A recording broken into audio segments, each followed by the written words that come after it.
Hi, welcome to the 10th episode of Grand Line Grinders podcast. Of course, it's your host, the half breed. It's not Steven and Kebby G. This week, we're going to have a little bit of interesting talk, of course, talking about the current meta shifts. A new deck has finally risen onto the top 10. Plus, we also have a little bit of discussion about changes in card prices, plus what we think could spike based off of the bans, because certain decks might be available and might increase prices, so buy them before that happens. And also OP 12 and a 13, what cards to pick up potentially that are maybe cheap now. That's what we're going to have a discussion about. And plus, we have a little bit extra discussion about something that the Backbreed wants to talk about. So, how are you doing today? It's not Steven. I'm good. I'm doing well, thanks. Played a bit of OP12 this week. Was having a lot of fun with Kalgar, actually. It's a deck I know I hyped up last time in the podcast. I just wanted to give it a test, and yeah, it's a pretty darn good deck. So I'm excited for that. Excited for the ban list. How about you, did Upgrade? Yeah, I'm feeling pretty good too. I've been testing a lot of stuff in OB12. It's been really fun. Been messing around with Kuzan and also been trying to figure out some like non-standard versions of Zoro. I was playing a Zoro with the two Kinemon halves and fusing them together into a full Kinemon. That was pretty fun. Actually, not that bad either. I actually won the mirror several times, which was pretty cool. But yeah, I'm just, kind of waiting for OP12 to come out, the ban list, more OP13 announcements, that kind of stuff. But I'm definitely still very excited for the future. So we'll see. How are you doing, Kebby? I'm doing great. So, let's go ahead and dive straight in. So, ranked. We have had our starting of this podcast. We finally have our first 10 rated deck. Blue Purple Luffy. Are you guys happy with your new Overlord? I mean, it's not the new Overlord. It's just I mean, there is no more debate anymore. This is like the top tier of broken deck, right? This is like not really or very limited options to beat it. Extremely consistent, extremely oppressive, extremely repetitive, and just has an effect that like fundamentally breaks too many of the rules and balance levers of the game. So I don't know if the power rankings existed when Sokka was dominating everywhere. I'll have to see if this is really the first 10 in the history of forever. But I do think if we go back, this might be the most winningest deck in One Piece TCG history. Like, I know everybody talks about Sokka because that deck survived for a long time, right? Like, they banned Great Eruption and Stage before they finally, or they banned Great Eruption and some other cards before they finally decided to ban the Leader and Moria. But I think Blue Purple Luffy might come to be remembered as the best deck in the One Piece TCG so far, like full stop, and we'll see if it ever gets topped. But how are you feeling about rating 10 here, Steven? Um, I do understand where you're coming from. I still think Sakazuki was arguably for the time a better deck. Mm-hmm. It is very similar in terms of there was never a deck like Sakazuki which just removed everything you played every single turn, and it seemingly just didn't cost them like anything. It was so hard to rush down. It was so hard to play in a control matchup. It just seemed so powerful into everything. The one thing with Luffy is it's going to tear a matchup into Bella Betty. Like, it's so stupid that this deck that nobody really played. I guess there's a few people here and there that were very, very good at Bella Betty and would still do well with it in tournaments and whatnot. But like, it speaks volumes to how oppressive and almost like anti-competitive this Snake Man Luffy is when Bella Betty becomes like one of the best 2-3 decks in the format because of how good the matchup is into one specific deck, you know? The One Piece community is doing pretty well at like trying different things to beat best deck and format. But I feel like there is no way of beating this deck unless you're playing super aggro. Like there's no middle ground, which is what is making this deck, I think, a 10. It's like, oh, I dodged an aggro matchup. I am almost guaranteed to win. Like under normal game state, with normal play, like I just think Snake Man should win. Like no matter what you're playing against, basically. Which is like so. It's so crazy. It's so crazy how this is a deck after what we saw in the East as well. Like it's not as if it came as a surprise to us. Like it dominated tournaments over there for so long.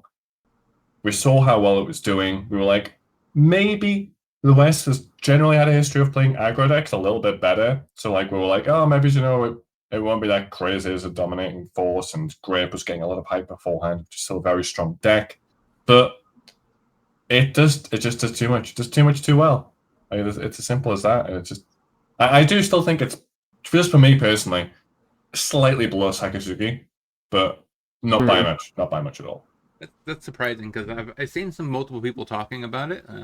So they picked up like they built the most the most winning version of Sakazuki today. It can't beat Great. It can't beat Luffy. It actually struggles. It actually struggles in the meta. That's what they were always saying. Oh yeah, the power creep. I would imagine like Usopp and like even Rob Lucci probably has a pretty good matchup in like the best version of Sakazuki. But like Sakazuki at the time, Buggy as well. Sakazuki at the time was like there was so few mechanics that avoided things being like bottom decked or trashed or whatever it was. Like the options that the Sakazuki had were just too much. There was just too much in that deck to make it really, really strong. Yeah. And like I said, though, it was like the first deck where no matter what you dealt, no matter what you done, it just felt like they would clear an entire board every single turn. And again, their hand sizes wouldn't really go down. Yeah, I think for me, the big difference between Sokka and Blue Purple Luffy is that, like, as someone who played competitively throughout pretty much the entire Sakazuki period, up until like 3 months before it got banned, I like bowed out and was like, I can't do this anymore. But when Sakazuki first came out, it was actually like not that broken. It was good.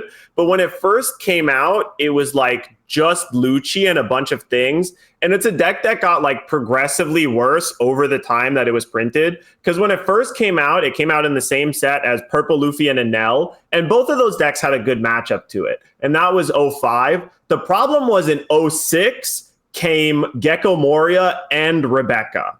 I think it was Gecko Moria and Rebecca and Lucci. I think it was Amaraku no Arrow as well. So those were like all in 06. So these were huge upgrades for the deck. And like Moria, Rebecca really made the deck a problem. But there was 3 months where Sakazuki came out and I was beating it with Purple Luffy and Enel pretty regularly, right? Like then... And even Bonnie had like a semi-decent matchup into Sokka pre-Moria because you had Hody Jones. You could just play 4 Hody Jones, 4 Hawkins, and win the matchup that way. But like then there was Moria plus Rebecca, and it got even better. And then in 07 or 08, they introduced Jack. And Jack was really one of the cards that made it so like, okay, now this deck is like really just beats everything. Because they have a way to get rid of Hawkins now, an extremely hard to remove character in the mirror, and even more hand filtering. Now they're drawing 2 and pitching 2 every turn.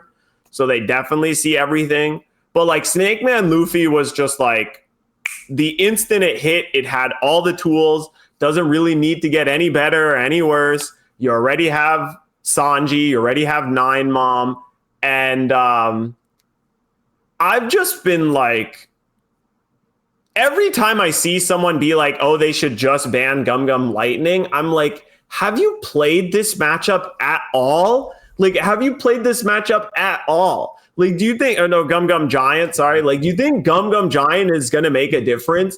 Do you even think banning Nine Mom is going to make a difference? Like, no. It doesn't make any difference, right? The thing that makes Purple Luffy win is looking at the top 5 and having infinite selection every turn to see the exact correct answer in this moment. And even if Yeah. they remove 9 Mom, they just play more blockers or more other stuff. They can win at 0. They can just play blocker Nami and hold up 5 Dawn worth of counter events. You know, there's no winning. Sorry. Yeah, and I mean, it also makes Charlotte Linlin worse, right? Because normally you don't know whether you shoot the top card of your library is, but with Blue Purple Luffy, you do, right? You set it up to either be a 2K, a trigger, something like that, where it literally gives you more value. So Linlin is not a problem. It's just the fact that it conjunction also with Sanji, also with with the leader is the problem. So like no matter how you want to ban it, you take like 6 cards bannings just to probably get Blue Purple Luffy down. Like it can literally adapt and keep just because you can't beat it in the late game. The late game, it gets 2 best cards off the top. So like you could ban Sanji, Lin, Gum Giant. You probably still wouldn't stop it. I mean, usually even they all have 3 a of them. blocker and the ability to get over like a 15K swing at all times. Yeah, so I think it has to be the leader. Like, there's no way around it. But how do you guys feel about the other top 2? Like, they're both getting about 9.3 to 9.4. Not a terrible rating. I've been like trading places every now and then, just by a little bit. I wouldn't read too much into it. It'll just be what players run it this week. You know how their matchups have actually kind of played out a little bit. Like it's just, I think that honestly, like I think the top 6 are like fairly set in stone. Like it's just how they organize them. Like maybe Purple Luffy should be in there as well.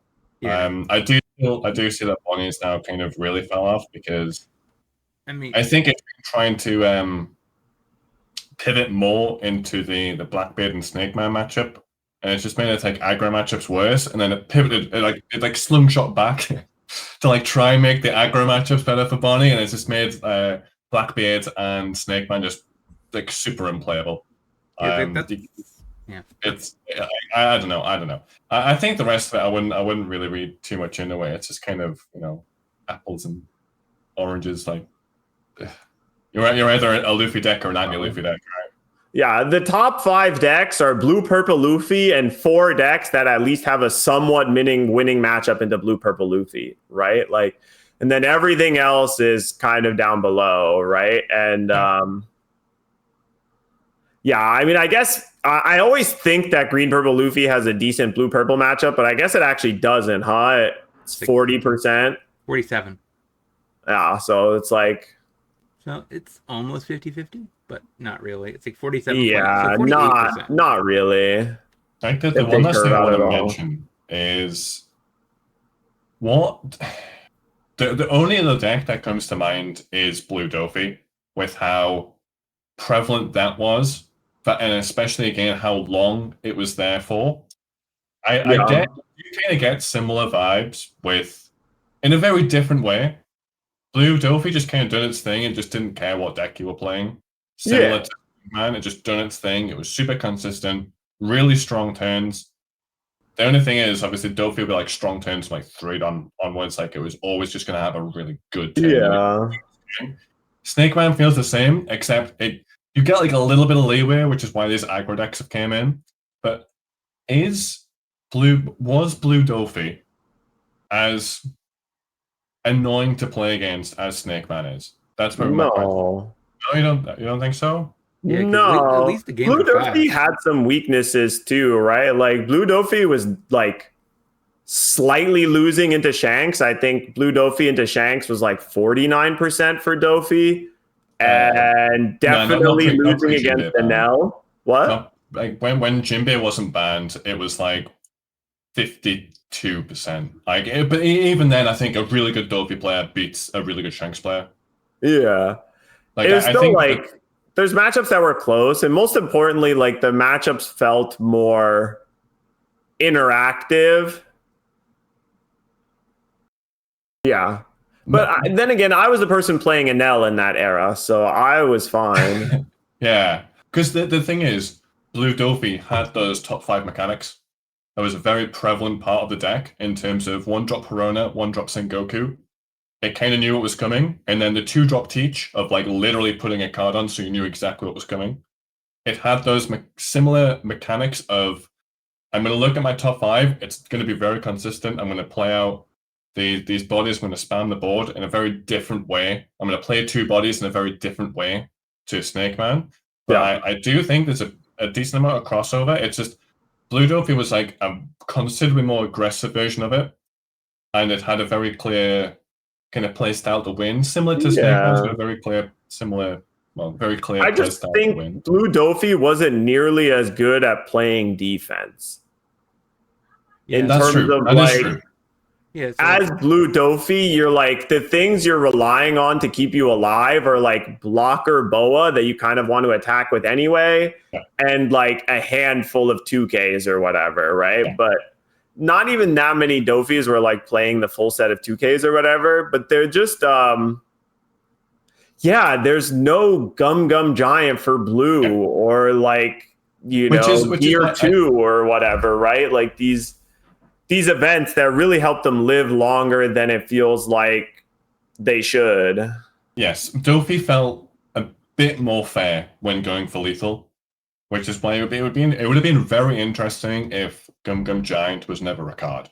Yes. Like, I think it would have been super interesting, but now that we've kind of had it, I don't think it's enough to just ban like Gum Giant. Similar how the ban Jinbei. I don't quite think that would be enough to disrupt Snake Man. In a similar way that they've done that. Yeah. It just has too much other stuff going on. Yeah. I mean, I'm like warming up to the idea of banning Snake Man and giving Gum Giant like another 3 months. See if it really is still going to be a meta dominated by Luffy's. Because there is so many more options now, especially come OP12 for non-Luffy leaders that feel viable. And then, we can decide whether to ban it a little later on, but there's just no ifs and or buts about Blue Purple Luffy. It's got to go.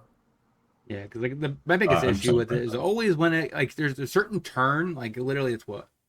So once they get to 8, that would be about turn 4 or 5. It just feels like the game's over. Like like the feeling that you just don't, that the odds of you being able to come to win from that point on, you just feel like there's no chance. Because they literally see twice as many cards. They literally see all these things, getting set up, getting everything they want. It just gives you the opponent as the opposing player playing anything else. It's like, there's no way I can keep up this incremental value, and it just feels like you lost before you even lose. That's the thing. I feel like it's not a good feeling. As soon as they use that leader effect for the first time, I would imagine with like a 95% accuracy, the Luffy player could tell you if they're going to win the game or not. Like literally after the very first time they use leader effect. Usually the second time they use leader effect, if they haven't lost already, they basically won the game. And it's like, it doesn't matter what my opponent does, my deck is that powerful that I decide this game. Like, it's not, if my opponent's not playing Bella Betty, I decide how this game's going to get played out, and even then it's not as if it's like unwinnable. The Betty matchup is what, like 32% or something? Like, it's not, for like how prevalent Betty is, it's still like 1 in 3. It's not even that bad of like a terrible matchup, if you know what I mean. It's not like 17% or some silly numbers I would see. Yeah, and I feel like the comparison to Dofi isn't like quite the same either, because like Doflamingo was most broken when it found Jinbei and when it could really create like a board of 4 or 5 characters on their 6th on turn or something like that, right? But that's 1 out of 4. But for Blue Purple Luffy, all you have to do is find 2 or 3 out of your 14 or 16 ramp cards. And it doesn't really matter which ones, like when they go first and they're like, okay, ramp from 3 to 4, untap with 6, ramp, untap with 8. It's just like, it feels like you've lost already, just instantly, They're healthy. They're untapping with leader effect, and now for the rest of the game, they get to do whatever they want. But the only reason I kind of bring it up is because some games where I certainly did, I'll say like high roll and like rolls like Corona, a Jinbei, a Boa, and everything. They knew exactly what was in their top 5, top 3, whatever it was. They knew what they were going to play, and it almost felt like you weren't in that much control of the game. It's like how efficient, how good is the Dofi plays after this. Because if they ever got Jinbei, like the 4-don or the 5-don turn of like Jinbei Boa, Jinbei something else, it felt like the game got really out of hand really, really quickly. For sure. Very much can happen with Snake Man. It's just a few turns later. But yeah, it's annoying that we're never going to get to experience the game how it would have played out without Gum Gum Giant.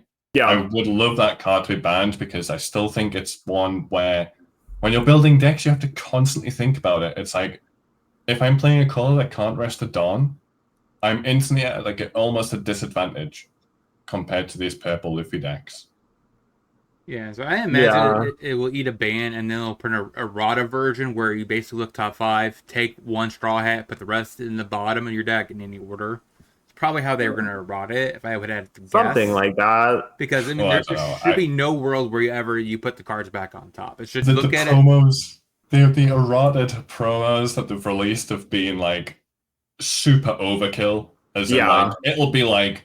Nerf to the ground. Yeah. I look at your top 1 card. If it's a Strike Crew, add it to the bottom of the deck. It'll be something like just basically unplayable. Like it'll not be anything. I mean, I think what I said would errata it enough though. Like top 5, take a Straw Hat, put the rest at the bottom of your library. I think that would be enough. Too good.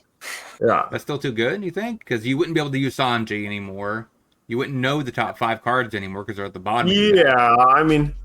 It would be worse for sure, but it still would be unhealthy game design, I think. Okay. I think the more interesting thing to ask is like what happens to the meta when Blue Purple Luffy gets banned and how much does it actually change? Because it definitely is the case that like Green Purple is one of the like it's like the next really fast, really consistent deck at just like you just find Sanji pudding, play some stuff, and then kill them. Run over them before they can really stabilize because with your hard to kill characters. But feels like there's a whole meta that could be. I guess the main question, the way I'll centralize this question is like, if Blue Purple Luffy gets banned, what's most likely going to be the deck that like the format warps around? Do you think it's more likely to be like Green Zoro or like Green Purple Luffy, or do you have any other ideas? The first thing that comes to mind, I'm really interested what happens with Bella Betty. Like, if this does get banned, what's going to happen with Bella Betty's play, right? Like, will it like absolutely tank, or will it be still pretty strong? Because it's not as if it's like a deck with like a bunch of unwinnable matchups, and it's just like really, really good in that deck. It's a pretty solid deck all around. In my mind, though, I think what will end up happening, my instinct's going to be something along the lines of Purple Luffy. Like, if Gum Gum Giant doesn't get banned, I think maybe Purple Luffy makes a little bit of a comeback. But I think, honestly, maybe something like Shanks might be fine. I think that will make a top 10. But honestly, if Snake Man gets banned, I have absolutely no idea what becomes best deck in format. Yeah. I mean, my thing is like, so if Blue Purple Luffy got banned, I was planning on talking about this a little later when we get into cards we think are going to make a resurgence in price value. For sure. I mean, we can start transitioning. But definitely, I think it would be once Blue Purple Luffy gets banned, all the decks that it basically shoves out of the format just make a skyrocket, and Bella Betty's going to fall, right? Because Bonnie can now participate, Lucci can now participate. All the decks that can't really have a late game are going to come back, and they're all usually control decks. One thing I do want to like kind of damper your guys' enthusiasm with a little bit is that like in Japan at least, and like there's Kyla Kai, or I forget exactly how to pronounce his name, but big YouTuber from Japan who often works with like Cross AI and Hervoye and Jonas. He was mentioning how in Japan, all of the Bella Betty players and almost all of the Zoro players swapped over to Rayleigh. And they've just been playing Red Rayleigh as like the de facto aggro deck, since it does have a decent green-purple matchup with 4 copies of Mulgun if you want it. Searchable copies of Mulgun as well, mind you. And Bella Betty has kind of phased out just because it's weaker than, like, significantly weaker than Rayleigh against Green Zoro. But yeah. But before we get into that, I want to give respect to the new deck. So what do you guys think about, for all those amazing Reiju fans out there, where you guys think this deck is right now? It got 10th finally. It's on our radar now. What do you guys think? Deck's fine. I don't know. I can't be too excited about it. It's still feels like a very all or nothing deck. There's some very funny interactions for sure. Like, it gets a lot of wins against black, purple, and green, purple Luffy by just spending the whole game on 4 Dawn. And so if you have 4 Dawn, the Jet Gatling Luffy doesn't gain Rush. It only gains Rush if your opponent has 5 Dawn or more. Just like the Beer Luffy only gives plus 2k to leader if they have 5 Dawn or more. So that's like an interesting interaction. And it can race decently with Betty if you hit the 7k rushers. Am I reading this right? So Reiju has a 72% win rate into Zoro, a 68% win rate into Bonnie. Yeah. And is that an 80% win rate into Smoker? To Purple. They call Don't get it too excited on those numbers though. It's very low play rate, and those decks that you're mentioning are also pretty low play rate. So that won't be for more than like 30 games, and that's being pretty generous. So like, it's not great to look into that. Its losing matchups are still going to be the same of like Snake Man and basically any black deck. Terrible. Yeah, I think any black deck in general is pretty rough for Reiju to deal with. But yeah, especially Blackbeard. The deck hasn't changed. It's just, I imagine it's people who are, again, just very, very, very good at the deck. Picking up the deck because, you know, it's a really fun deck to play. Fun deck to play against as well, to be honest. But like, it's a fun deck to play. It's really consistent. Does what it does. It hasn't really changed. It's still really good at what it does, and it's still really bad at what it's bad against. It's cool to see, though. It's cool to see.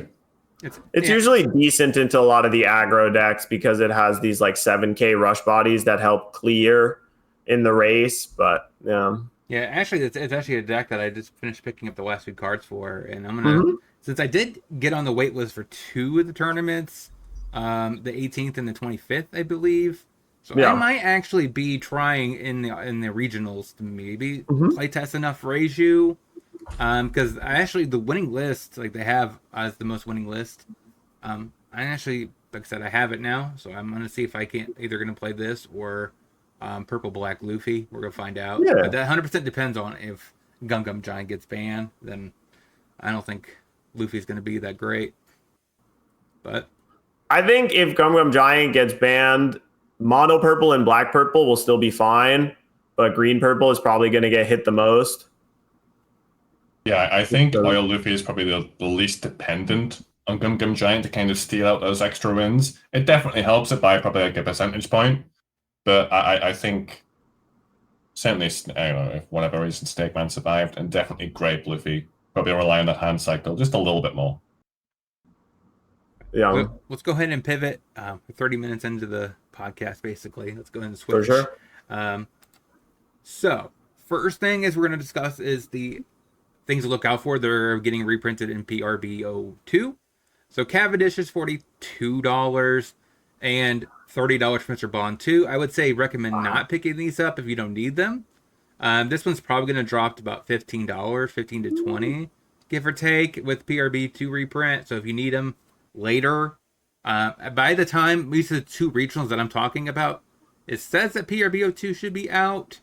So PRB2 is sometime in October, so it'll be out probably in between the events.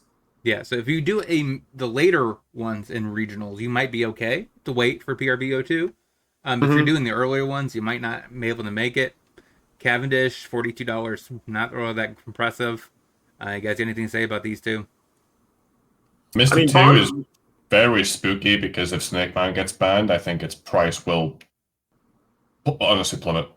Like I think Mr. 2 is Good point. very, very And spooky that's pickup even right now. without the reprint, yeah. Yeah. Cavendish, like there's basically no chance of that getting banned, or like Bonnie getting banned, or Sorrow getting banned, or something crazy. So it's probably a little bit more healthy to stick on if you like desperately want to play Green Zorro.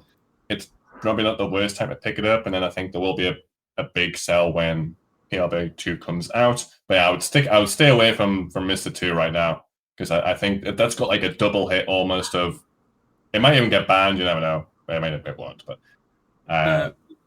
the deck it's needed most in is probably gonna get banned, so I'd stick away from that for now. So how high do you guys think 2020 Chopper is going to go? Is it worth picking it up at $26? It is not No. confirmed. Like I said, like up till OP12, it's definitely been true that the most successful and consistent red aggro deck is the animal package with the, Drum Kingdom Animal Chopper. But that's like all set up to change when Rayleigh comes out for OP12, because Rayleigh is definitely like the most consistent red aggro deck we've ever had. It's complicated and the cards have a lot of text, but you're playing a deck with like 16 to 20 searchers. And I'm not joking, right? You can play 16 one-cost searchers, and then there's also 4 copies of a 2-cost searcher if you want to play the full 20 copies. So, it's Buggy, Nami, Shakuyaku, Observation Hockey, and also a 2-cost Boa. So you can play all of these. It's incredibly consistent. You have early aggro. You have the 4-drop Luffy. So I expect a lot of the animal cards to start going down just because Animal Chopper is going to be less popular. But yeah. So $4 for Katakuri is not a bad price if you want to pick that up. It's a pretty good card. Yeah, buy these for sure. For sure. Hody Jones might be going down a little bit because people might think it might be getting banned. Don't put too much take into that, I don't think. Did they announce it's not in PRB2, right? No, it's not. Here, can you check the trend if it's going down? Because I've reached a high of like $10 at one point, right? Yeah, and it dipped. Then it went down. Yeah, now it's going back up slightly, but it's definitely interesting where I've heard discussions of like, if Blue Purple Luffy gets banned, a lot of the Japanese players have been saying that like they want to cut Hody Jones from the Zoro deck, but they just haven't been able to because of how much you need it against Blue Purple. So if Blue Purple gets banned, I expect this card to become less expensive, not more, which is kind of funny, but it is still a very, very key green card. So I don't think it's ever going to go below $5 ever again until it gets reprinted, but yeah, it's still like in contention for every green deck you make, right? It's like it's still a decent thought, but it's probably past its peak in terms of like price point. When the event gets introduced, do you actually have a real choice of like, do I want to play Hody Jones or should I just play the Dead Man's Game event? And then like some decks will prefer the Hody Jones and some decks will prefer to just play the slightly more defensive event. Yeah, and the event will be much, much, much cheaper since it is a rare and it's going to be like, what, under $1 probably? 50 cents probably, if I had to guess. So yeah, it's definitely a big choice there. Yeah. If you got people to buy it at $10, you got lucky. So Sanji and Pudding's a little awkward. So if Gum Gum Giant gets hit, I imagine this card's going to go down some. But if only Blue Purple Luffy gets hit, I imagine Sanji and Pudding's going to skyrocket. What do you guys think? I don't know about skyrocket, but it'll definitely go up. Yeah, because more people are going to come off Blue Purple Luffy and go to Green Purple Luffy. Yeah. And they're going to need 4 plays out of this. I don't know what I don't suppose you know what the Shanks, sorry, not Shanks, the Grape into Zoro matchup is like. Into Green Zoro? Yeah. That's probably what's going to come down. In my mind, I'm like, if Grape can't beat Zoro consistently, I don't think that deck's going to necessarily go up in price. If it's like close-ish, I think it could go up in price. but I actually I'm not sure of that matchup. Yeah, I I'd have to don't run know it a few times. exactly who is favored. I know it's close, Yeah, and that the die roll helps a lot in terms of the person going second is usually better off. Because if you go first with Zoro, then you can attack the Sanji pudding like for 8 or whatever. But if you go second, it's easier for you to attack it for 9 after they play it. Yeah. And then, of course, follow up with the Mihawk so that you're better at defending yourself if they go, more Sanji puddings into Rush Luffy. But But I don't know the exact numbers, and I haven't really played the matchup much. I've played some Green Zoro, but I have not run into this matchup very often. yeah, you're definitely right. I mean, because if it's how consistent it is, if they literally play Sanji and Pudding, your response is always Tashigi, tap down the Sanji and Pudding, pump you up your Zoro, hit Sanji and Pudding. That happens way too often. It probably won't make it as a top deck. Yeah. If Gum Gum Giant stays, I assume the matchup is not terrible. If it gets banned, the matchup is going to get way worse for sure. So the next card that is getting reprinted in PRBO2, Tashigi. So right now it's about $7. Of course, if you need to play green before then for Zoro, something like that, before PRB202 drops, it might come down to $4 or $5 after the reprint, but $7 isn't terrible. What do you guys think? After with PRB2 and the way it's probably going to move units, like reprints of SRs are probably going to be like $2, especially after 2 or 3 weeks of the set being out. Yeah. But Tashigi is definitely more essential to green decks than Hody Jones, even, I think. So the next card that's going to get reprinted is Usohachi. It's $10. It's a common. I imagine it's going to stay a common in PRBO2. This is probably going to tank to under $1. So yeah, there's going to be millions of copies. Yes, so if you're not looking to play Pip, and again, depending on Snake Man, it's got a double chance of getting hit in terms of price point, because if Snake Man gets banned, it's technically a deck where it is probably still at least a 3 or 4 of in that deck. Yeah. And if For you're not looking to play Snake Man, you're looking to sell it. So I would definitely sell this card if you have it, and you're not looking to desperately play into purple Luffy or grape Luffy. I mean, but seriously though, Usohachi shows up in every purple deck, though, kind of. Yeah. It shows up in Reiju, I believe. Yep. It shows up everywhere. Literally, it's like it doesn't. Well, usually in Reiju they'll play like 1 or 2 copies, but yeah, it's literally like a purple staple. Yeah, it's really good. But again, it's getting reprinted, like you said, as a common in PRB2, so there's going to be 7 million copies of it everywhere. I think Trafalgar Law also is getting reprinted. Yep. Do you guys think it's even worth picking it up for $10? I guess unless you want to play Yellow Green Law. Is Yellow Green Law a big taker, stakeholder in the East? Yellow Green Law is very good for sure. It is very, very good, and it's good into Blue Purple Luffy, and it will still be good after Blue Purple Luffy gets banned, because it gains a whole bunch of new cards in OP12 as well that are very strong. And it's a leader that can play the Perona Searcher. It gains basically like a Tashigi that it can play. That's a blocker. And they can also play Dead Man's Game. So, I mean, the card is good, but I think after reprints, Katakuri was like $5. So, yeah, there's just going to be way more.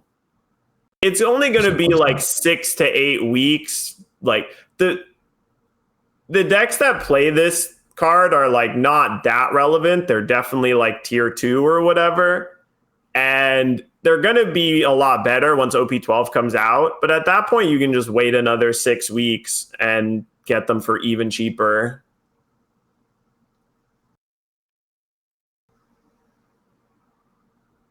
Okay, so here's a lot of big hitters. So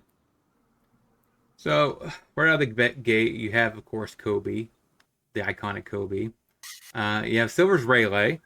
Right now it's taking 10 hit. It's taking 2 hits. It's getting reprinted and Shanks is not very good because of Blue Purple Luffy being in the meta.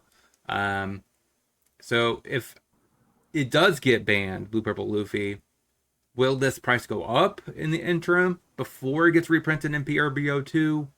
I guess that's really the question. Is it worth buying now in the assumption that you want to play red post Blue Purple Luffy ban? I mean, if you're desperate to play it, it's not like the worst price point, but I certainly would never recommend it. Again, it's going to be similar of like Law.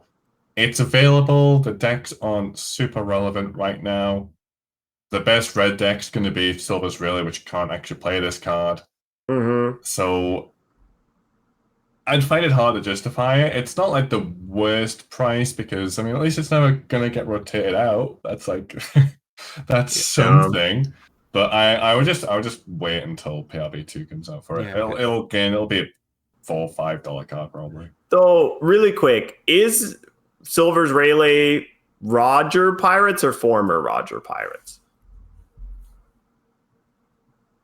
Former. Okay, I'll have to double check if that's relevant to whether or not it can be searched up in Gold Roger, but So the only way I was asking that question, right, is because if Shanks becomes top 10, top 5 even, post Blue Purple Luffy ban, then at that point it would skyrocket way before PRBO2 comes out. So that was like the only way you would ever want to pay this price for that is if you're assuming that it's going to be good enough to be a top 5 deck. if it becomes top 10, the price isn't going to skyrocket. It'll go up a little bit. It would have to be like top 3 for the price to skyrocket, and that just feels very hard to believe, especially with the reprint right around the corner. And like with the reprint, it'll probably go down to like $5 to $10. So the only way I think that ever happens is literally if Shanks wins like 3 regionals in a row. yeah, Like I could see it maybe go up like to 20 to 25, but then it'll instantly crash the moment PRB gets even close to being released. What's more relevant is the Roger deck. If it's playable in Roger and if it's searchable in Roger, then there's a chance that after the reprint, it goes back up to maybe around what it was before reprint, because everybody's trying to get 4 copies for the Roger deck.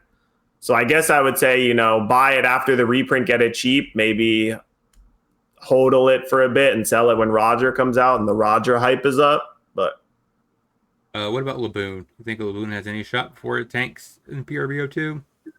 nah, only playable in Lucci. Because it probably drop. I mean, it does show up in Blackbeard. Blackbeard. Not anymore. So I've still seen players play 3 of them. I feel like people who are playing those decks generally have them as well. Like, I don't think it's going to be a sudden massive, let me get a bunch of Laboon because Luffy's banned. It'll be like people have picked the decks back up. I only see this card going down, honestly. Yeah. So the only other card, Sanji's getting reprinted. I don't think anyone's going to be jumping for Sanji right now. Yeah. The Mihawk, red Sanji is still a big buy. Yeah. Still going up. Yeah. People don't understand how good Rayleigh really is right now. Rayleigh is really good, and it puts a lot of pressure on a lot of decks to, like, if I am not interacting on the 1 to 6 or like 1 to 5 Dawn turn, if you don't have a way to interact with your opponent's board on the 1 to 5 Dawn turn, like, you will get run over. You will get steamrolled. And the Sanji is one of the big ways that they do that. So if you can get these for $5, that's a steal to me. Oh, yeah. Definitely would be a steal. $2 off the price. I'll pick that. Yeah, and they're going to go up. So the other 2 are these guys. They're both getting reprinted. Mihawk being about $3. Is that even worth it? I guess if you're... Is it getting reprinted in PRB2? Mm-hmm. Oh, I didn't even know. And Crocodile both are. Oh, wow. Yeah, they're reprinting everything basically for the starter decks. Damn. Like. Those decks are going to be dirt cheap. Yeah. But the Mihawk's not getting reprinted, so that's kind of scary. The green 2K Mihawk. The green two. Yeah, I was having a look at that because it is Slash. So Yeah. there are definitely shenanigans to Yeah. be had with this card. Yeah. They've been playing it in more and more decks, and like Zoro Sanji did really well in event in OP12, of course, and like there are some other versions, like sometimes people play it in Yamato and other things. Like this is a card that I would want to keep an eye on. They just made an alternate art version of it that's in one of the gift boxes or whatever, but those usually don't affect prices too much. Yeah. So this could very well be like a $15 or $20 starter deck card, because if it's not in PRB2, it's not going to get reprinted for at least until PRB3. I could put it in as like a random like winner pack, from like a store tournament or something, like a locals. Yeah. But the Sanji, on the other hand, I think will only go down. The super Like, rare or the so the 9-drop Sanji, like that. Yep. It'll probably That tank. card getting a reprint, and probably its best deck by far getting probably banned is not looking good if you're hodling onto a bunch of Sanji. Yeah. But you never know. Like this time next year, maybe it'll hit $20 again, but I don't see it happening. So the only other Man. cards to talk about, maybe Finger Pistols. I don't think anyone's going to be running out of buying this before it gets reprinted. No. This one's not getting reprinted. What do you guys think about the potentialness of the 8-drop blue Luffy going up? Actually, I like it. I like it. I like picking up secret rares for like $5. I think it's a very safe price point. Like, it's so rare. Secrets go for like less than $5. If it is, it's like, cents. It's so minuscule. And I think it's a pretty good card. Like, I genuinely do. It's just the right deck hasn't quite came up for it yet. It is quite expensive to actually cast. You don't normally love trashing cards to bounce a card to hand. But I would never, it's hard to say no to a $5 secret rare, Is the price of this card getting hurt because it's in blue? If once blue purple Luffy goes out, what blue deck is playing this? Just blue yellow Nami. That's the main home for this card right now. Yeah. Just the fact that it's rush and it attaches a Dawn to your leader, so you can use your Nami leader effect. So hopefully you draw the card back that you discarded with an 8K swing at face, and then, you use the attached Dawn to make your leader 7K.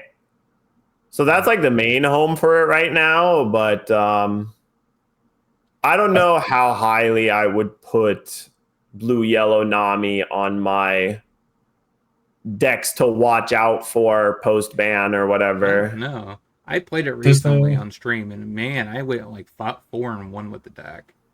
Yeah, it absolutely hosed blue purple Luffy. It's a good deck. Like, I know it done really, really well once the Whitebeard starter deck comes out, and which this card maybe doesn't even make that list. But I think it's a pretty good future-proof card. Like, I can definitely see a world where the Mebius release a more aggressive blue deck, and this could maybe find a home in it. Yeah. But again, for the price point, it's not. I don't think you'd be disappointed in picking that up. So I guess the next blue deck would this ever see play in Ace?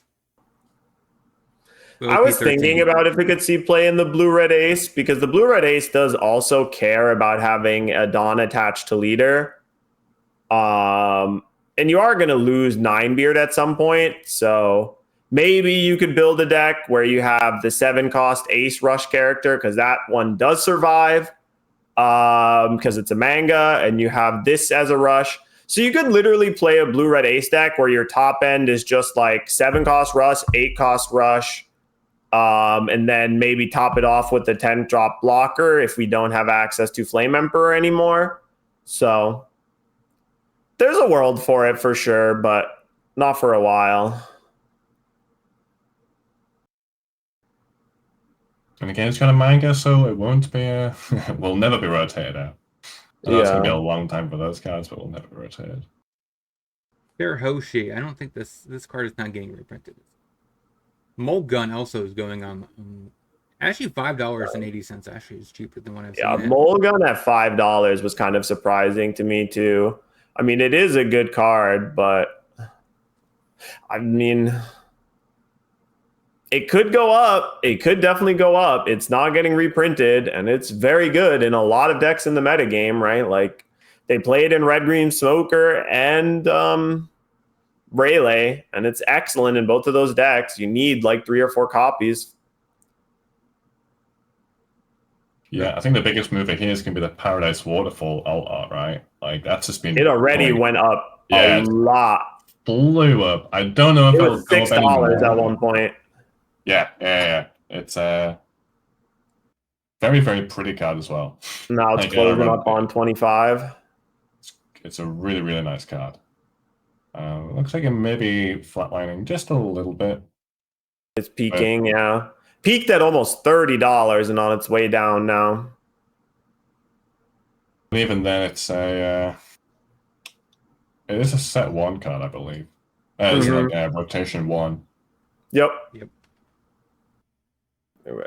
Is there any other cards that are worth talking about? Ooh, Egghead Nami. I don't think that's getting reprinted, so that's a pickup for sure. Egghead Nami is very good. I don't think this card also is getting reprinted either.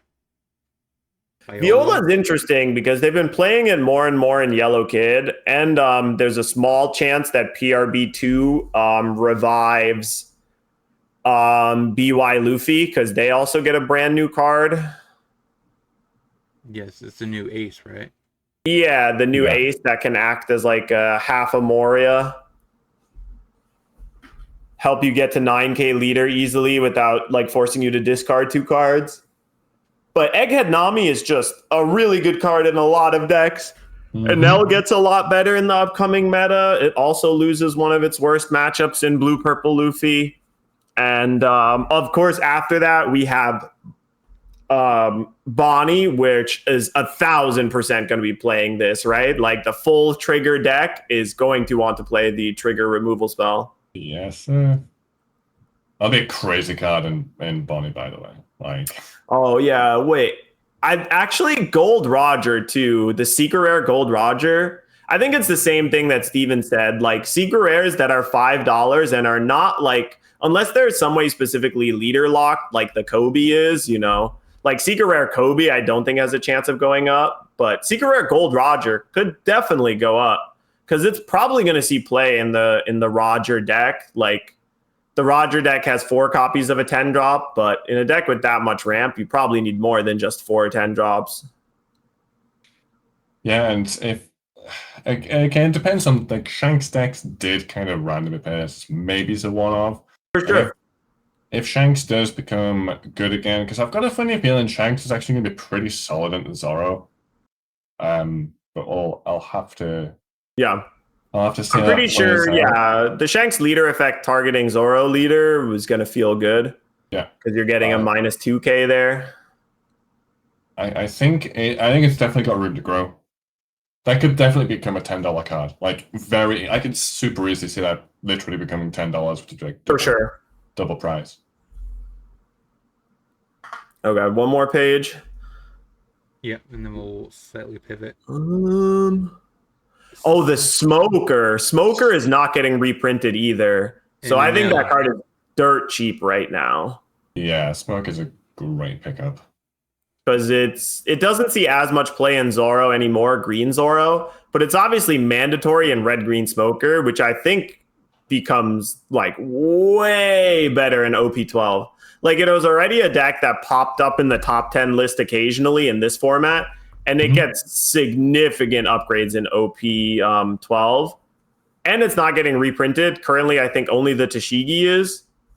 So I think Smoker is like a huge pickup, like the Punk Hazard Smoker. What about Enel? I like Enel, but I mean, this card only sees play in Enel and maybe Kalgara, so it's not fine where it is. Yeah, it's not a bad price point. Like if you're looking to play Enel or Kalgara in the next set or so, I would have no issue paying $5-6 for it. I would much rather, if you're looking to invest or like buy cards before they go up, I'd rather buy Gold Day Roger than a Nell, like Yeah, almost every time. for sure. But I think it's a pretty reasonable price point for it. I can't remember if Carrot is getting reprinted. Yes. Yes, it is. Yeah. So this is going to probably There's an go down alternate to art $1. version of it for sure, at least. So I would probably not pick up Carrot then, unless you are playing green. I think Carrot has much less of a home now for sure as well. I think Dragon's in the set too, isn't it? I don't know. Pretty sure Dragon's getting reprinted in PRBO too. Dragon's definitely a card to look out for sure, because I think that card is going to cook in Red Black Smoker. Or Red Black Sabo, sorry. And of course, Gatling's getting reprinted. So if you really need Gatling, you could pick it up for about $380. But if you could, It's already gone down a bunch. It was closing in on $10 for a while. It was like 7 or 8 or something insane. Yeah. Okay, so Kid, maybe. Kid. Dragon, maybe. Yeah. So let's pivot slightly the discussion. So what cards do you think you guys should pick up from in reference to OP 12 and 13 coming? Of course, we're also going to have a slight discussion as well that DeHappery wanted to bring up. But what cards do you want to pick up now while it's cheap that is going to probably see play? Which is why I brought up a Nell, because if you do want to play a Nell in OP 12, because it does get the new, the new 2 new cards, right? Kuma and also if I had to pick 2 cards that I think you should buy and see if you could like make profit off of, my like spec choice would definitely be Punk Hazard Smoker and Punk Hazard Sanji. Like I think those 2 are just like meta game staples that are kind of low and in mass hands right now. It was like a highly open set OP10. But once the supply of OP10 dries out, I think both of those cards are going to start going up. But I don't know. I guess if you had to put money down, what are your 2 buys, Steven? My thing was not about. My thing wasn't about necessarily you buying it to sell it. You mean as in it's a deck that you want to play in OP12 or OP13 that you want to start working towards. That was more of my thing. I mean, you're talking to the wrong person, because I have all the stuff already. Like when the set comes out, I buy all the cards that I want to play. I'm like a very entrenched player.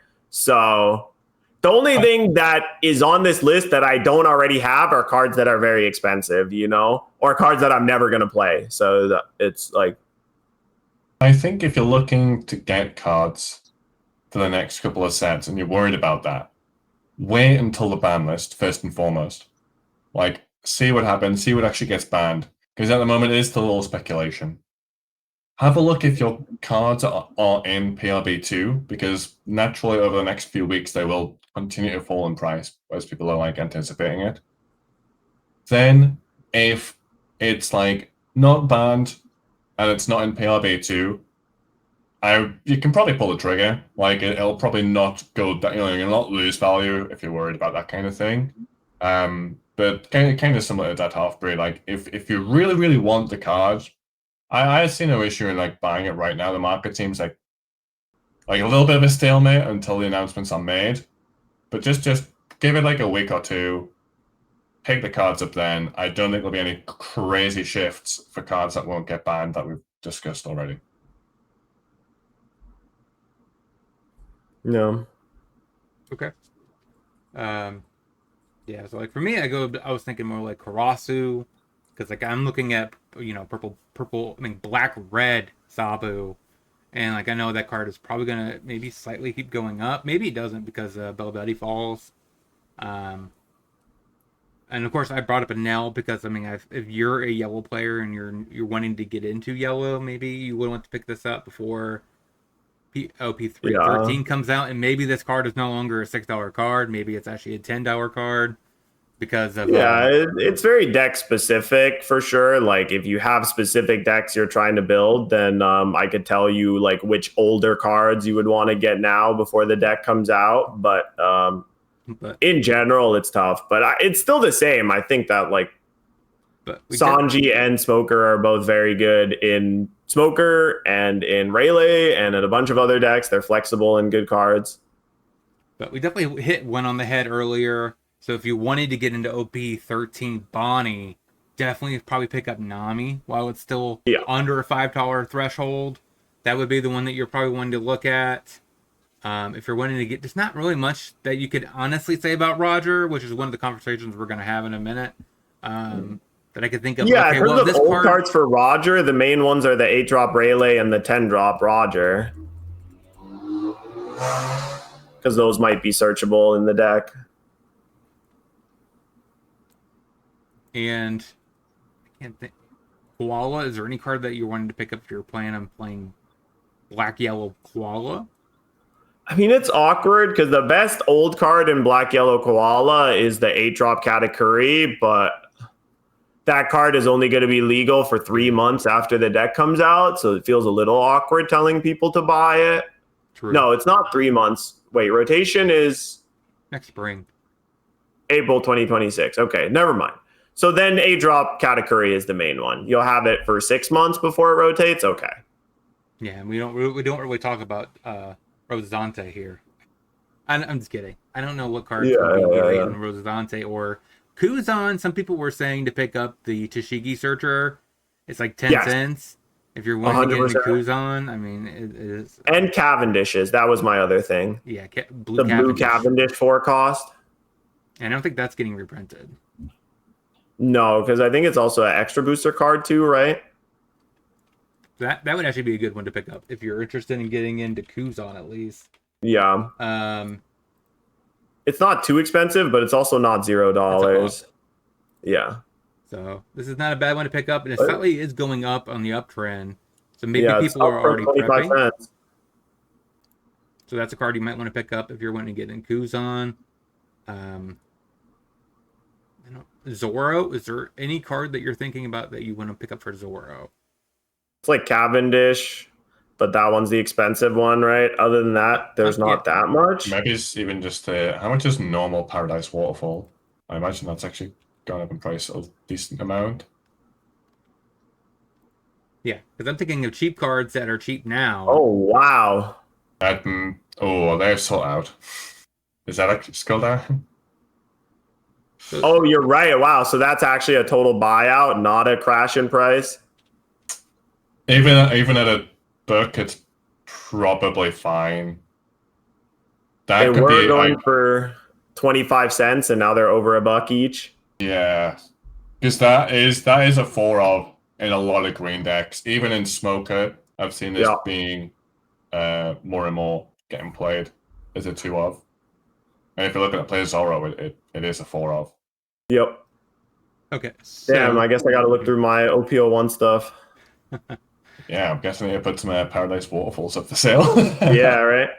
I mean, it's probably going to keep going up, right? Yeah. I actually don't think $1 is too bad for it. If you can get, I guess plus shipping, it's going to be a little bit unfortunate. But if a seller is doing it for a few cards that you like, I don't mind picking it up for like $1.30.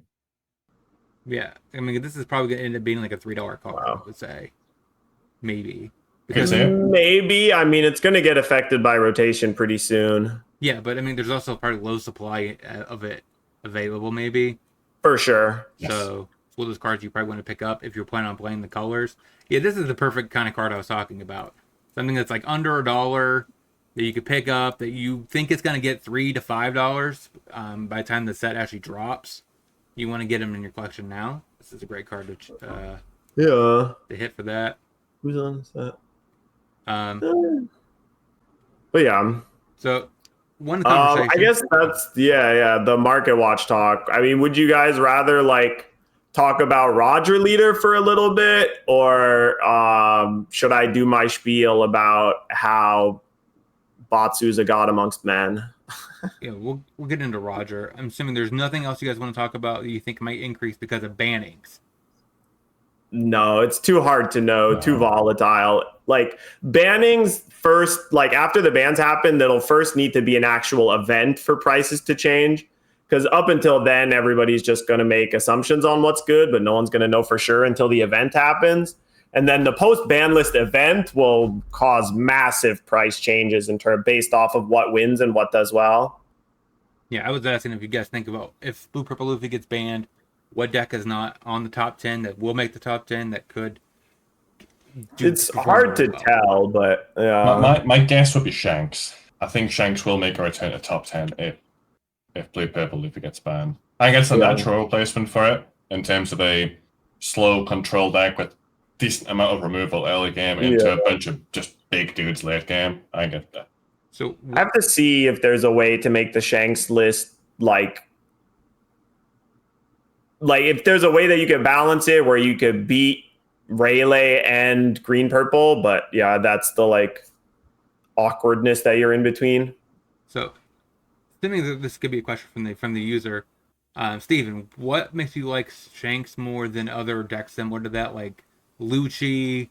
Because they all kind of have a very similar, they are very controlling on the board state. What makes you like Shanks more? You can tech Shanks to beat Blackbeard. End of sentence. If Lucci becomes like really, really strong again, it just means Blackbeard's even better. Like Blackbeard's already still a very good deck. I think Blackbeard probably gets better if Luffy gets banned. Certainly if Gum Gum Giant gets banned, I think Blackbeard gets better. Oh, man. And if Lucci again becomes a thing, then Blackbeard's just gonna kind of skyrocket in win rate. Yeah, I kind of wonder what would. That actually brings up a good question. So what happens to the game if they ban Blue Purple Luffy and Blackbeard becomes the best deck in the format? People usually hate facing Blackbeard. There's like Blackbeard is very obvious counters again. Like I think Red Zoro becomes like really, really strong again. I imagine Rayleigh's probably not that bad into it, to be fair. I mean, Blackbeard's biggest weakness right now is definitely green purple, right? Like even post Gum Gum Giant ban, if Gum Gum Giant does get banned, green purple into Blackbeard is still going to be pretty good because you're still just going to jam a bunch of copies of the Jet Gatling Luffy and win there. Okay, I was trying to see if I can find the Roger cards. Let's go ahead and talk about Roger, and then he'll get into his final conversation. Oh yeah. I can save my thing for next time so that we're not here for 10 hours or for 2 hours. We're only here an hour. There's probably going to be like a 2-minute thing, so it's perfectly fine. So what do you guys think about Roger? Here, I sent you the link if you want to pull it up. I sent it in Discord really quick. You just got to scroll down a little bit. So what do you guys think about Roger? I think the Roger problem is definitely a little over-exaggerated, especially people that are like, wow, we're going to get Blue Purple Luffy banned, and then Roger's just going to take over everything. I feel like people don't...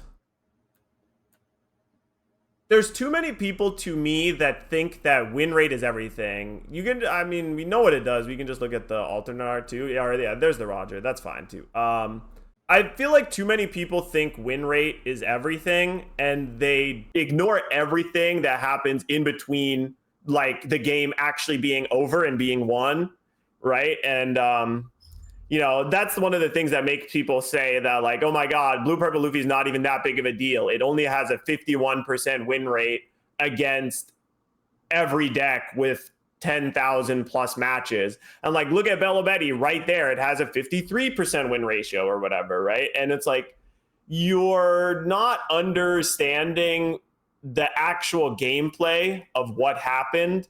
And I'm going to talk about this. I was going to talk about this in a video at some point, and I still might, but like, I think Roger is balanced. Like, the main comparison between Luffy and Roger is like, oh, they both have really strong leaders. You have the 6K and the 7K.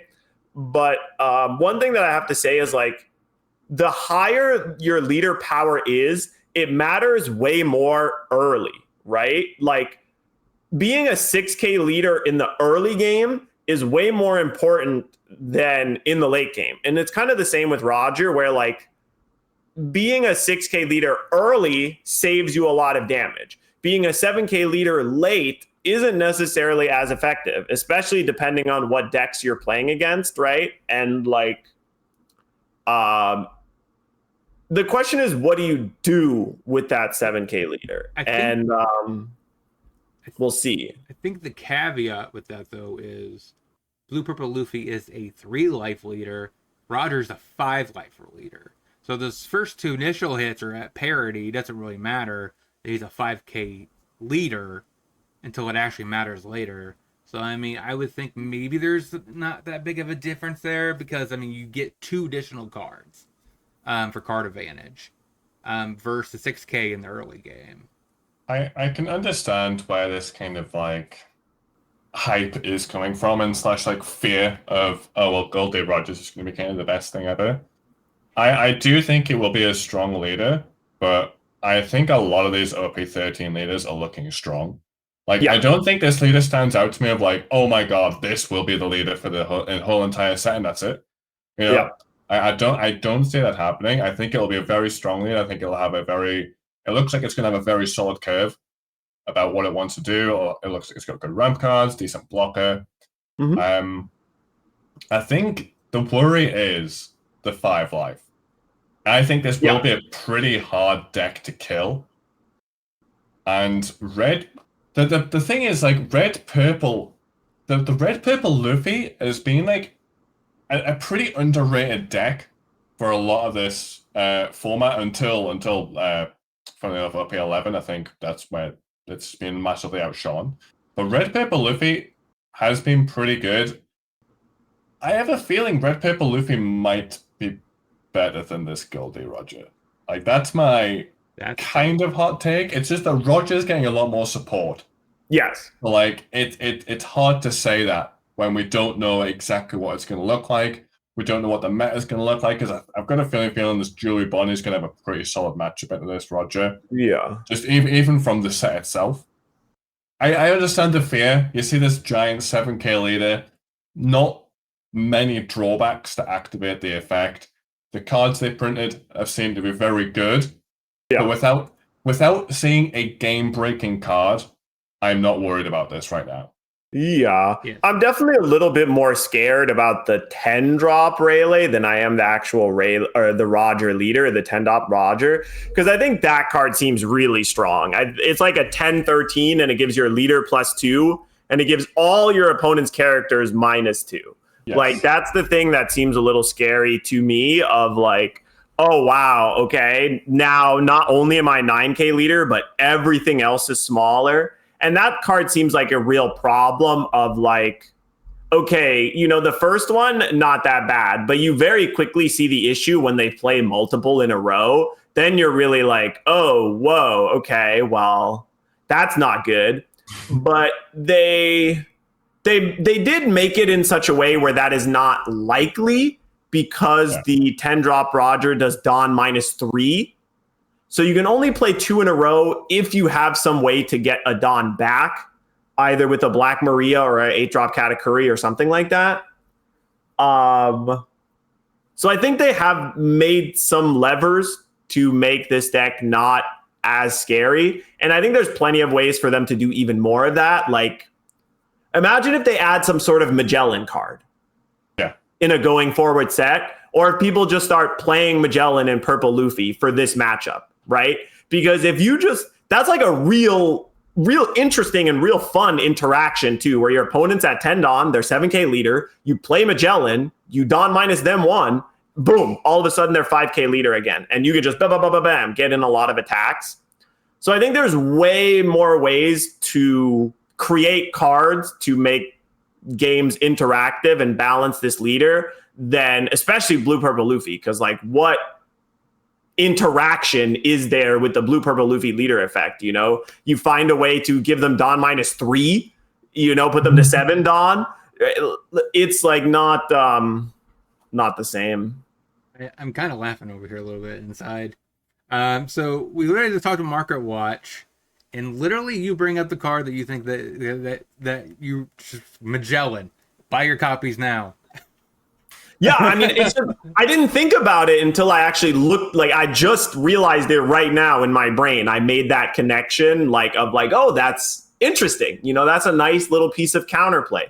I mean, Magellan is unfortunately a card that will rotate 3 months after Gold Roger comes out, but yeah.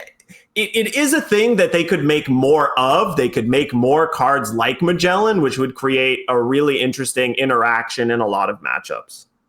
Yeah. So me, when I first seen this card, I had a similar opinion as Steven. And I was like, this card is not going to be that impressive unless they print the cards needed for it. So, but since they decided to go ahead and go about it, and they printed Buggy, which is kind of insane because not only is it a 2-drop, a turn 2 ramp spell, it also is a 2k counter for some strange reason. I don't understand why. So I'm not sure if this leader is going to end up being I use my Roger Pirate ramp early and a generic best purple red guy at top. So like if like your A drop is actually Dragon. Is that what you're going about it? It's just generic good red purple cards at the top end, not really Roger locked. And your ramp, kind of like how purple black Luffy is, the ramp is designated to him, but the late game is not. It could be how you go about it. But the ramp for him looks absolutely great, which is what I was really not sure of, right? I was not sure if this card has a chance to fight right out of the gate because they really needed this boogie, right? Yeah. But there's definitely enough ramp. There's a 2-drop, a 3-drop, 2 5-drops, and a 6. That all ramp, and an 8-9 actually as well. What? One thing I will say that I have noticed though, there's a very big counter to all these on-play effects that we already have. True. We're fine. Trust me, there's already a counter for this deck. It's called Blackbeard, okay? Yep. No, you're so true. You're so true. Yeah, I do think it's being overreacted, but I can understand where it's coming from. Like, we don't want another meta where it's just the same deck every other game.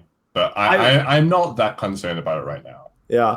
I wish I had the link to share right now, but someone did a really extensive, really nice post on the Reddit at one point, a really nice effort post where they did a full breakdown of the stats comparing Blue Purple Luffy and Roger and saying that the Blue Purple Luffy has a 40 to 50, it has a 50% chance of hitting their leader ability on turn 4 or whatever, right? So if you go first, it's 1 Dawn, ramp plus ramp, leader effect, right? Win the game. And if you go second, it's 2 Dawn, ramp to 6, ramp, leader effect, right? So it's really easily to get your Blue Purple Luffy leader on turn 4. Whereas in Roger, you're going to get your leader active on turn 4, basically never. And you'll have it active on turn 5, or you end your turn with your leader at 7k or whatever.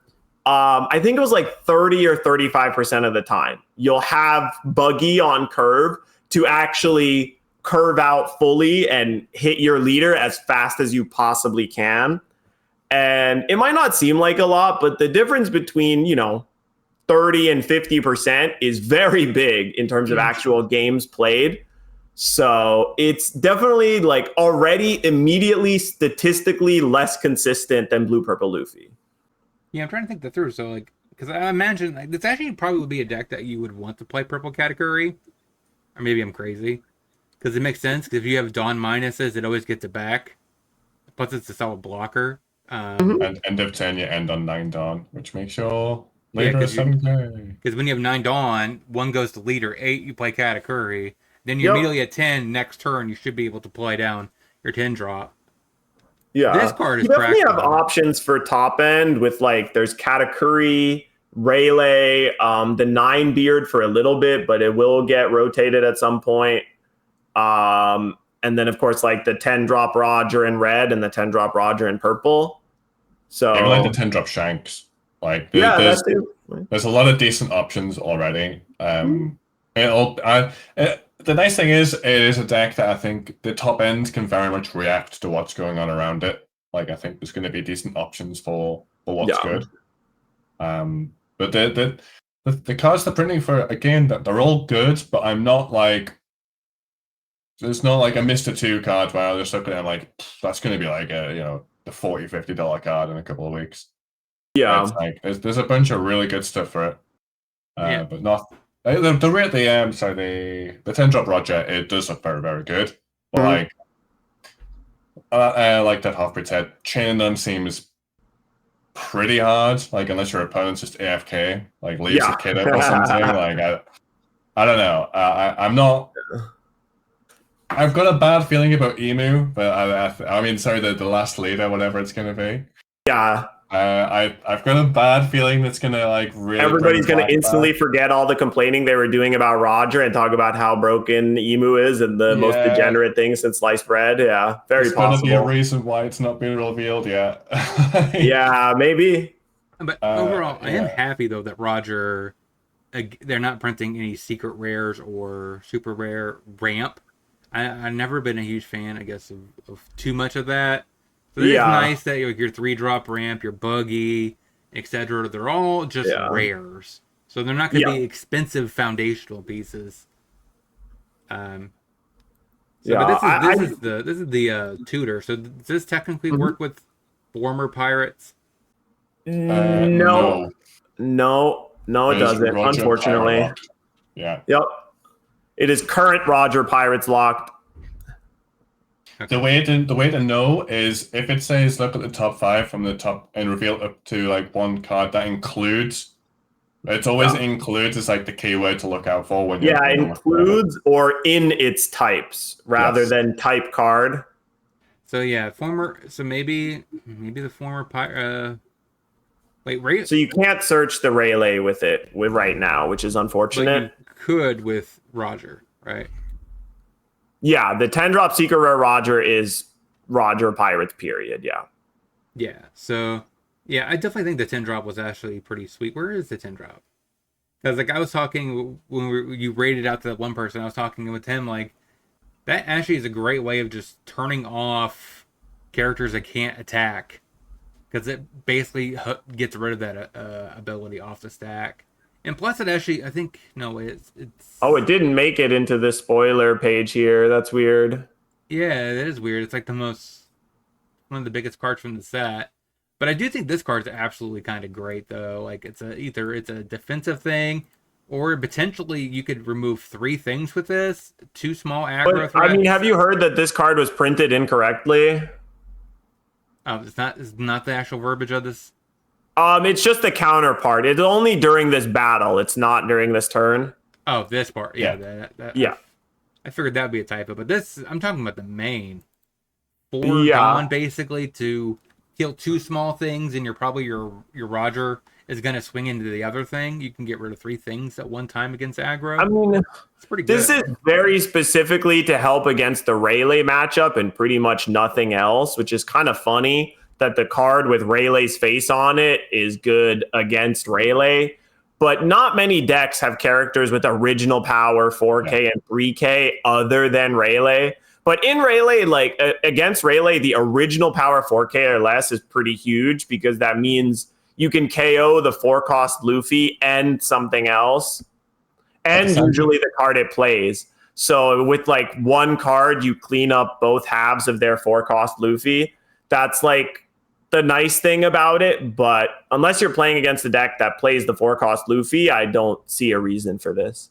Kills Luffy and Sanji in one card. In that deck. Mm-hmm. It's a good card. I'm not, again, it's original power, so like, it's not going to be it's a 2 of for certain matchups. Yeah, Pimple's got a lot of different ramp cards. The problem with bringing a counter for 1 Dawn, that then makes your top end real awkward. If you're looking to play 10 drops, then you don't really. This is like a brick. I know, like it's a freaking like hard brick. Maybe there's a deck out there. I can see in a world where it like caps out at 8 or 9, and then this is like a 4 of. I think it's probably fine. But like it's a good card, but it's just a good card, honestly. All I know, and I definitely agree with Steven, when OP13 comes out, I'm gonna play Bonnie and I'm gonna be farming Rogers. I know I'm gonna be farming Rogers. I'm gonna start playing 9-10 rush, you lose a life. Let's go. Because the other key thing to remember with this card, just one last thing, you can't play it on your 4-Dawn turn because you're giving a Dawn to your leader. Yeah. So like at very earliest, this is a 5-Dawn card, and all of a sudden when you realize this is going to be a 5-Dawn card, it's not that great. So yeah, so basically the TLDR, both of them think this card, the Rogers, is not going to be that broken at all, and I'm still on the fence about it in general. I definitely think there's a possibility where it could be the best purple deck, but that's I mean, I don't know. I mean, especially if Gum Gum Giant gets banned, there's definitely even a greater chance this might be the best purple deck. But then again, I did not think about Magellan, so that might just be enough to take this card out of the mapping. Maybe that's actually a card you wouldn't play you wouldn't play that in the mirror unless you did it after a Katakuri.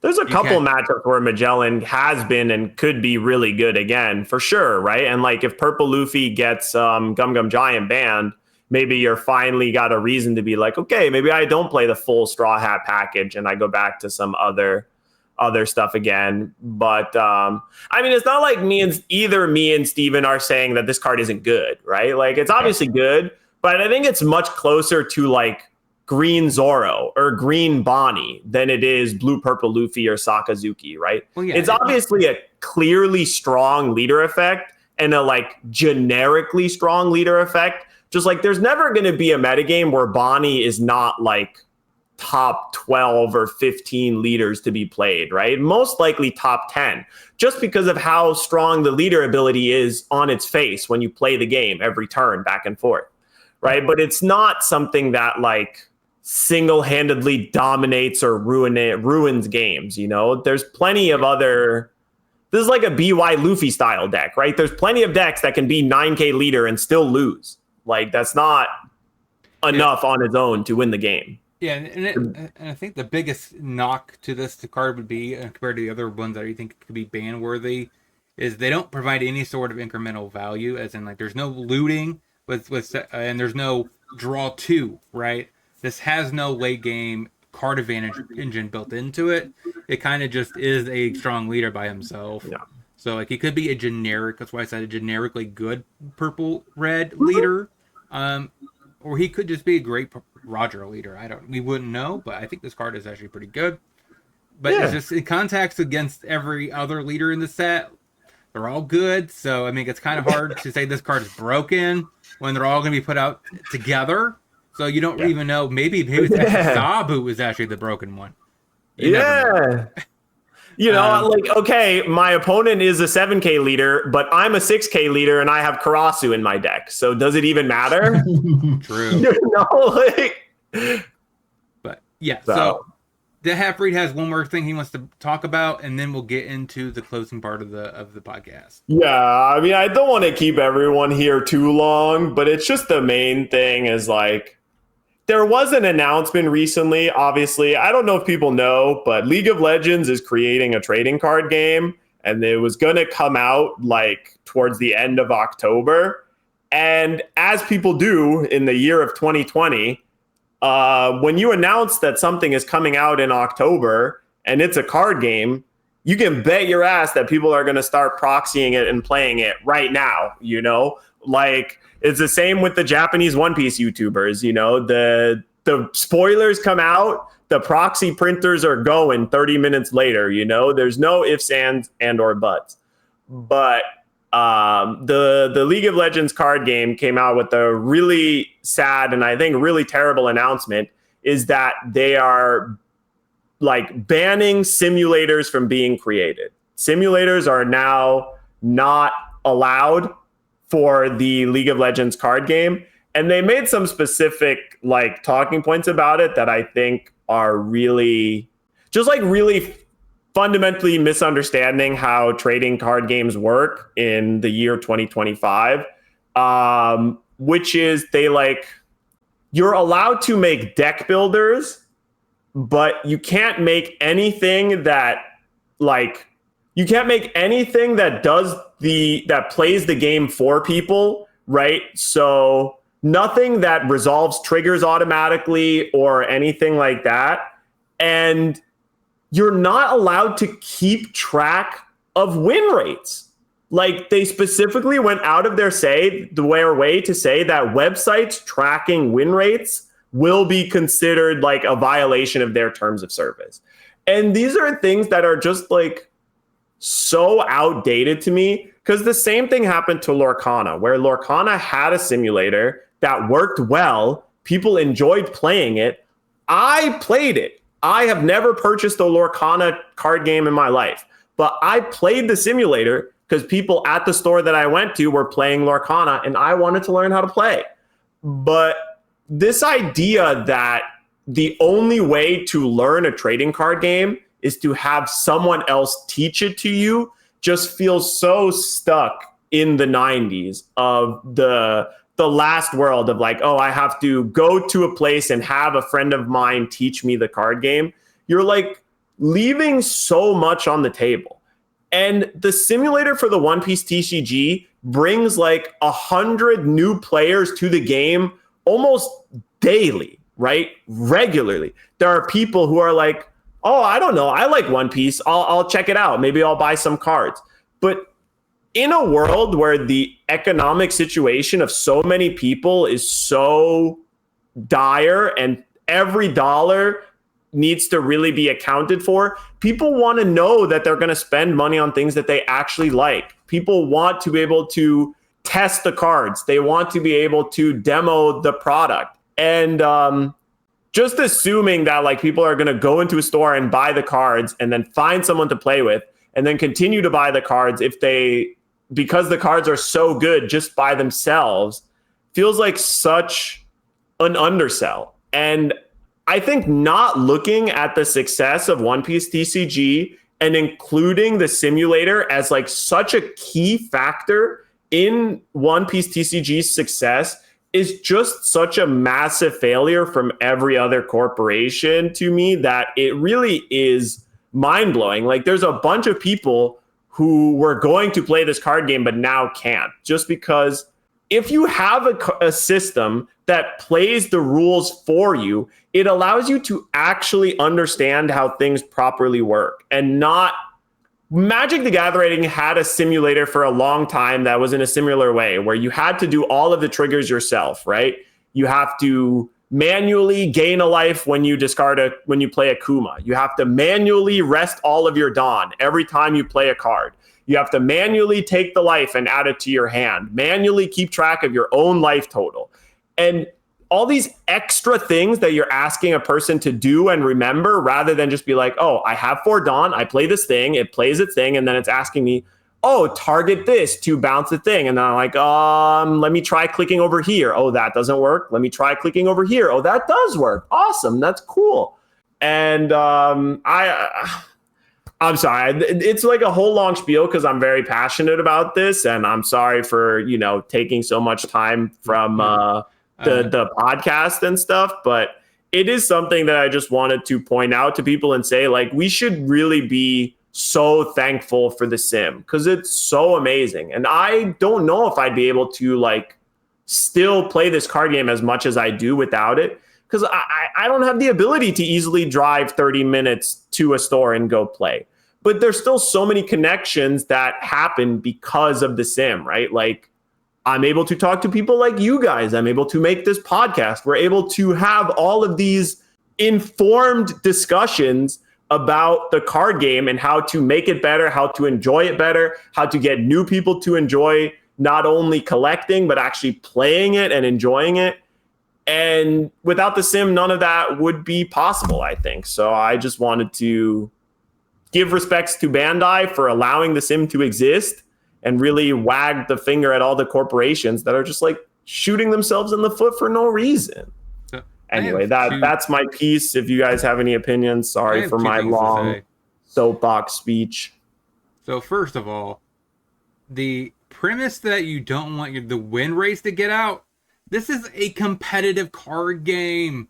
We're here to know the win rates. We want to know what the best decks are so we could use the best decks to go for tournaments. It's the whole point. Secondly, the only legit argument I could ever hear from a corporation saying they don't want a simulator, and that's because it competes with their own product. Like Magic the Gathering, they don't have a simulator. That's because, well, they have Arena. They have their go-to their online platform. Plus, it's needed for content creation. Content creators use the sim or the online clients like Pokemon TCG Live, etc. to make content to boost the game on YouTube, which gets more people in, gets more people wanting to play the game. They try out the client. If it's a good client like Pokemon TCG Live, where the game is basically free, more people will get in, play the game, and do it competitively for free and have a nice client. Or you have your simulator, which is also free. Either way, it's advertisement for the game to get you into the game and learn the basics. So that's like the only way I could even hear somebody say, a company say, I don't want a simulator, and that's because they have their own product that they're planning on releasing with the card game that fulfills that void, and they don't want a competition with a free product. That's the only way I could see that thing. What do you think, Steven? Yeah, the giant hoof of copium. I believe that Riot plan on releasing a simulator, either within the League of Legends client or Runeterra client or something. And this is like the only reason I could ever think of where this is ever considered a good move is, look, we've got our own thing. Use this official one. The don't tracking win rates thing it's really interesting. I'm kind of down with the concept of it, but like in reality, I just don't think it's gonna work. Surely what's gonna end up happening, like even just off the top of my head, I'm gonna go to locals, I'm gonna say this is my deck, this is my win rate. Maybe I speak about it on a YouTube video, maybe I speak about it on the podcast, whatever it is. And someone's gonna end up compiling all this and put it behind like a Patreon or something. Like people are gonna try and everything they can to find ways around this. Say about it in a YouTube video, whatever it is. Like, I just don't think it's feasible. But maybe it's they have a trillion lawyers that are going to get DMCA strikes for everyone just for speaking about what the win rate is with the deck. Like, what's funny is they've tried something like this before and failed. In TFT, which is a League of Legends game mode that I play a lot, they tried doing something very similar where they removed the ability from websites to track win rates of certain like parts of the game, certain like cards or augments. So they removed that win rate tracking, and now the websites like didn't work and couldn't do it anymore and weren't allowed. But what happened very quickly is all of it just went underground. It just all went to Google Docs that were shared between pros and kept out of the sunlight so that nobody got in trouble. And Teamfight Tactics, TFT, eventually had to cave, and they said that like, okay, well, what we're going to do is we're just going to implement those stats into our game itself. So rather than having other websites track them, we'll just put it into our game so that you can look at the stats. Because the idea is always like you don't want the meta game to go too fast, and you don't want everybody to just hop on the highest winning percentage deck. But the idea that you could like slow the speed of the internet down just by making something illegal kind of like fundamentally misunderstands the internet in every way possible, just because like people's favorite thing to do on the internet is like break the law or bend the law to the farthest it can possibly do, right? And that's artwork, that's porn, that's movie torrenting, that's pirating, that's, you know, copyright infringement, that's everything, right? So banning this stats tracking to try and like slow the metagame from being broken a little bit is like, I don't know. It's like replacing the circular wheels on your cart with squares or whatever, right? Like it. I get what you're trying to do, but so one thing, I mean, like, so what are they gonna do? Because you know what's gonna happen. There's gonna be an underground Reddit community that literally does this for an entire platform, and you're gonna go at them. What can you even do to them on Reddit? Like, you're gonna sue them for them posting win rates, and it's like To me, the only thing I'm getting from that is, hey, this is not a competitive card game. This is a casual card game. So I'm not gonna play it because it's not a competitive card game. That's how I take this as. And I'm just gonna move on and play a competitive card game. Because I mean, I get it. You make a good point. It is probably Orange why they want it that way is because then you don't just gravitate to blue, purple, Luffy. It's not dominated by one deck, and it just becomes a horrible time. But that doesn't seem very logical or reasonable. But like reality is going to set in eventually no matter what, right? Yeah. Even if you delay it by a week or two or a month or so, people are going to figure this stuff out eventually. And the only thing that changes is when. And like, you know, you could make all of the proxy YouTubers illegal, right? You could say you're not allowed to put the cards we spoil into decks until they're printed. And that might like delay blue purple Luffy taking over the meta by like 2 or 3 weeks, but people will still figure it out when the card comes out. And then you have the same result, but at like what cost? You've cut off an entire giant section of promotion and advertising just to like have this minor result later on, right? Like all of the proxy YouTube channels are now dead and gone. They don't make any money. They don't provide any hype for the new cards, for the new spoilers. And just for that to like affect the metagame for 2 or 3 weeks, it just like the cost to result ratio does not feel equal at all. That was my little thing. I'm very happy that Bandai has the thing that they have. And again, you know, you could maybe argue that when they come out with a client of their own, they could take out the other ones. But I'm still against that personally because like the client existing provides good competition. If the game is good, people are going to play the game on whatever platform gives them the best experience. And if they make a good client, people will go there and they will spend money there. But if the client sucks and it rips off too much, like kind of my big example right now is the Dragon Ball Fusion World client. The Fusion World client is awful. You can play the game on it really well, but if you want to play competitively at all, there's no good ways to make decks. There's 0 ways to craft unique cards. You can only get them in packs.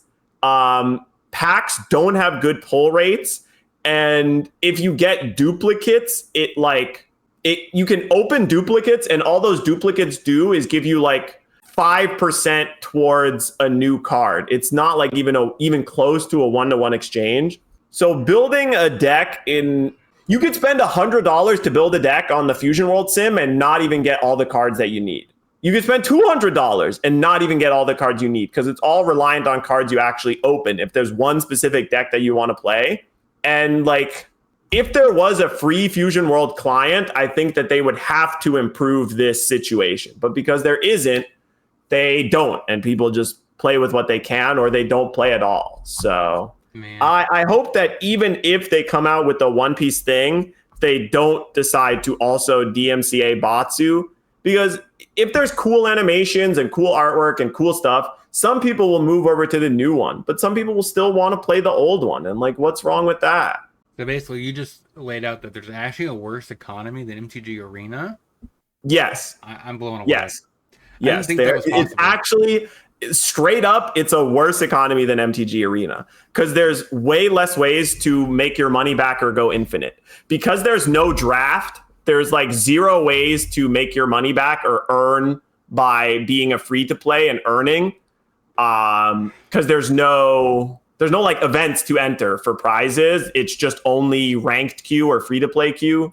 Anyway, long podcast today. But I just wanted to say something about that because it's very near and dear to my heart. And like, yeah, killing people's dedicated hard work. You have someone that really cares about your game, that really likes your game, that really wants people to play your game. They spent their own money that they're not getting paid for to make this product that is free to play for people to get into the game. And then you're going to be like, well, this potentially causes us to lose $100. So get banned, idiot. It's like, I don't get it. But with that, let's go ahead and close it out.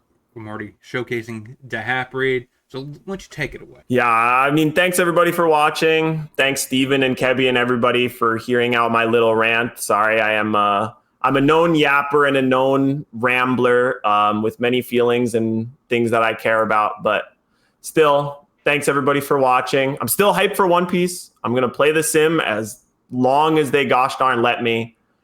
And yeah, how are you feeling this week, Steven? Yeah, feeling good. Do feel like we're just been in a waiting room for like a couple of weeks now, just waiting for this ban list to come out, and then Yeah. I hope it'll kind of revitalize even just the player base. We can see it's taken a bit of a hit right now. I think people are just kind of stuck waiting for this, waiting for the OP12. But yeah, wait and see. Been playing a bit of OP12 on the sim. So it's a pretty fun set, to be honest. What about you, Kebby? What have you been up to? So I've still been trucking along through playing all the leaders. I'm in OP2 now, so it's a pretty fun time right there. I did play a little bit of Garp on stream. I also played Zoro. I mean, not Zoro, Jinbei. That was a little interesting from OP11. Then I also played one other one that I thought actually was really decent from OP2. Z? No. Magellan. Yes. I played Purple Magellan. That deck actually feels a little different and interesting for a purple deck. It feels like an aggro deck. Very nostalgic. Yeah, it's pretty nice there. And then of course we're going to be continuing doing all that sweet stuff on stream. All of our links, like I said, are in the description like always. Make sure you check out our channels. Go follow us. I mean, support all of the One Piece content creators, even if they're not us three. Support others. Help grow this community out. That's like the most important thing, and we definitely, that's kind of what I think most of us shares that sentiment, which is why to have rated somebody that was just starting out last week is because we do want to support every new content creator as long as they're great people. So check us all out, and make sure you like the video, subscribe, do all that stuff, share the video around so we can grow this podcast, because I mean, One Piece does deserve a great podcast as well. Why does Magic the Gathering have a great one with MTG Goldfish? We need to beat MTG Goldfish, so hit that subscribe button. We need more subscribers than MTG Goldfish. Task. And hope you guys enjoy your week. And next week, we'll hopefully have a great time playing some new OP12. Talk to you guys then.